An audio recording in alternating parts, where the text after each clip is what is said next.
Vai começar o jogo, pai. Rala, Madrid!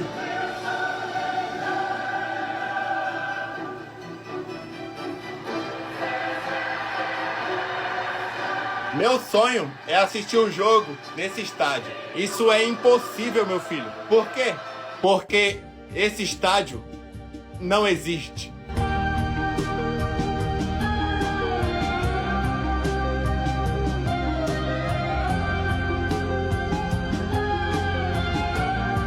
Como assim? Não existe? Eu lamento, meu filho. Como assim não? Os últimos 18 anos da minha vida foram uma mentira? Eu sinto muito, meu filho.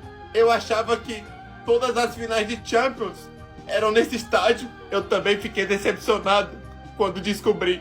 Eu fui enganado toda a minha vida. Desculpa, meu filho, mas esse estádio não existe.